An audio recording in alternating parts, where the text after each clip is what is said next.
இருக்கக்கூடிய ஜாமக்கோள் சனி மேசத்தில் இருக்கு, 4.5 மேசத்தில் இருக்கு. அப்போ சாவை பற்றி தான் பேச முடியும். பாருங்க, சாமை பற்றி பேசணும் அப்படின்னா கிரகங்கள் காட்டி கொடுக்கும், கோள்கள் நமக்கு சொல்லி கொடுத்து கொண்டே இருக்கும். அப்போ வந்த நேரத்தில் ஜாம கிரகம் எங்கெங்கே இருக்குன்னு பார்க்குறோம். அப்படி பார்க்கும்போது மேசத்தில் சனி நீசம். தம்பிக்கு இந்த ஆடையை அணிவித்து பாராட்டுகிறேன், பொன்னாடையாக அறிவிக்கிறேன். அருமை அண்ணன், என் ஆறுயிர் அண்ணன் சண்முகவேல் அவர்களுக்கு என்னை பொன்னாடை பூர்த்தி கௌரவித்ததுக்கு நன்றியை முதலில் தெரிவித்துக் கொள்கிறேன். வாய்ப்புக்கு நன்றி. அப்போ ஜாமக்கோள் என்பது 36 பிரசனம் இருக்கு. இந்த 36 பிரசனத்தில் ஏதாவது ஒரு புருஷனத்தை ஜோதிடர்கள் எடுத்துக்கொண்டார்களே ஆனால் அவர்கள்தான் குறி சொல்வது போல் சொல்வார்கள். அதனால நீங்க இதில் தலைசிறந்த தென்னகத்திலே தலைசிறந்த பிரசனமாக இருப்பது ஜாமக்கோள் ஆருடம். ஜாமக்கோள் ஆருட பிரசனம் என்பதை அருமையாக நீங்கள் கற்றுக்கொள்ள வேண்டும்.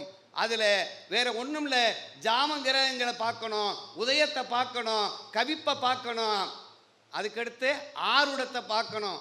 உதயம் என்றால் கதாநாயகன், ஆருடன் என்றால் கதாநாயகி, கவிப்பு என்றால் வில்லன். வில்லன் இவங்க 2 பேர் தொட்டான்னா காரியம் நடக்காது. அதனால உதயமும் ஆருடமும் சேருகிற போது எந்த சம்பவம் நடந்து விடுகிறது. நம்மகிட்ட ஒருத்தர் உட்கார்றாருன்னா அந்த நேரம் எந்த ஜாமம், அப்போ ஜாம கிரகங்களை போட்டு அந்த ஜாம கிரகங்கள் எந்தெந்த இடத்தில் இருக்கிறது, உச்சமாக இருக்கிறதா, நீசமாக இருக்கிறதா, ஆட்சியாக இருக்கிறதா என்று பார்த்து அழகாக அவர்களுக்கு எடுத்து சொல்லலாம்.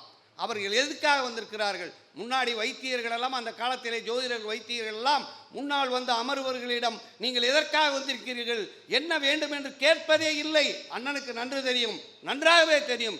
அவர்களுக்கு என்ன கேட்க வந்திருக்கிறார்கள், எதை பற்றி கேட்பார்கள், என்ன நடக்க போகுது என்று தெளிவாக சொன்னவர்கள் ஜோதிடர்களும் வைத்தியர்கள்.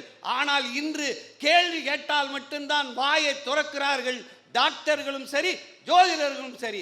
அவர்களுக்கு பிரசனம் தெரிந்திருந்தால், நாடியை நன்கு தெரிந்திருந்தால் வைத்தியம் சிறப்பாக இருக்கும். சாரத்தை நன்கு பிடித்து இந்த கிரகங்களுடைய சாரத்தையும் வைத்து பார்க்க வேண்டும். வந்த உடனே இந்த ஜாதகம் உயிரோடு இருக்கிறதா இல்லையா, உதயத்தில் உள்ள அந்த இடத்துல மாந்தியும் உதயம் ஒரே டிகிரி, அந்த இடத்துல ராகு காலம் யமகண்டம் இருக்குமே, ஆனால் அந்த ஜாதகமே இல்லையா, நீ என்னையா பலம் கேட்க வந்திருக்க அப்படின்னு சொல்லலாம். எதற்காக வந்திருக்கிறார்கள்? உதயம்தான் நிகழ்கால பிரச்சனை, உதயம்தான் கேள்வி, ஆருடம் கேள்வியை விளக்கும். கவிப்பு என்பது அந்த கேள்வியின் பின்விளைவை சுட்டி காட்டி கொண்டே இருக்கும். கவிப்பு இருந்தால், உதயத்தில் கவிப்பு இருந்தால் நீ கேட்கிற கேள்வி நடக்காது என்ற அர்த்தம். 2ஆம் இடத்திலே கவிப்பு இருந்தால் திருமண சம்பந்தமாக வந்தால் ஒரு புதிய வருகை இப்போது இல்லை. வேலைக்கு பற்றி கேட்டு வந்தால் வருமானம் இல்லை, எதுவும் இல்லை, உனக்கு குடும்பத்தில் பிரச்சனை என்பது எதை வேண்டாலும் சொல்லலாம். கவிப்பு எங்கே இருக்கிறதோ அங்கே நீங்கள் தெளிவாக எடுத்து சொல்ல வேண்டும். கவிப்பு என்றால் பகை, கவிப்பு என்றால் பிரச்சனை, கவிப்பு என்றால் பாதகம். எங்கே இருக்கிறது என்று கவிப்பை பாருங்கள். ஆருடம் எங்கே இருக்கிறது பாருங்கள். இப்போ உதயம் ஜாமக்கோள் ஆருடத்தில் மட்டும்தான் கால நிர்ணயத்தை கரெக்டாக சொல்லலாம், தெளிவாக சொல்லலாம். மற்ற ஜோதிடத்தில் கூட என் அருமை அன்பு சகோதரர் அருள்வேல் அவர்கள் கால நிர்ணயத்திற்கு ஏதாவது ஒரு ஸ்டூல் கிடைக்குமா என்று இன்றும் பாடுபட்டு கொண்டிருக்கிறார். அதற்கெல்லாம் ஜாமக்கோளில் அற்புதமான இருக்கிறது.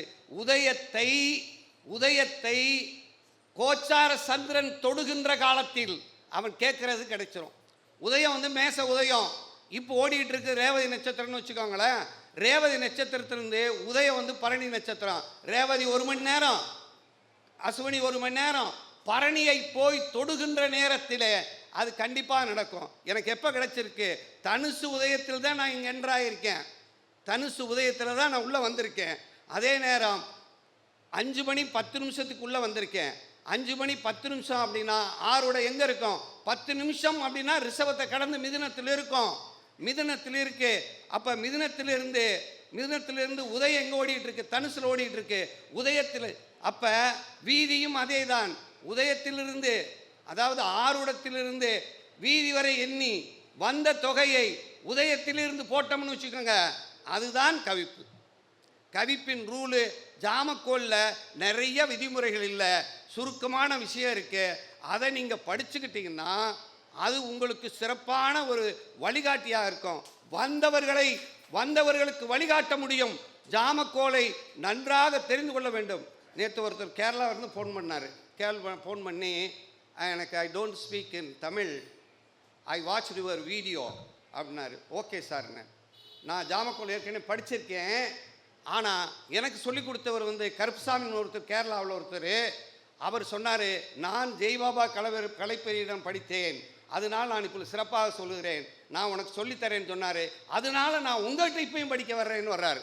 அப்படி வர்றார் அப்படின்னா அதுக்கு காரணம் நவீன ஜாமக்கோல் ஆருட பிரசனம் என்று இதை தெளிவாக இப்போ சொல்லி கொடுத்துட்ருக்கோம். அதனால ஜாமக்கோல் ஆரிடத்தை ஒரு நாளைக்கு அண்ணனோட கேட்டு உங்களுக்கு எளிமையில் இனிமையாக ஒரு மணி நேரம் இப்படி தாயா ஜாமக்கோல், இது தாண்டா ஜாமக்கோல்னு அருமையாக சொல்லி அதை உங்களுக்கு கற்றுக் கொடுக்க உறுதியாக இருக்கிறேன். இந்த இக்கட்டான சூழ்நிலையிலும் எனக்கு ஒரு வாய்ப்பினை கொடுத்தமைக்கு என் அருமை அண்ணன் அவர்களுக்கும், என் அன்பு இளவல் அருள்வேல் அவர்களுக்கும், என் தம்பி குருநாகராஜன் அவர்களுக்கும், இங்கே வருகிற இந்த அத்தனை நல்லுள்ளங்களுக்கும் நன்றிகளை பாராட்டி வாய்ப்புக்கு நன்றி கூறி என் உரைக்கு திரையிடுகிறேன். நன்றி, வணக்கம்.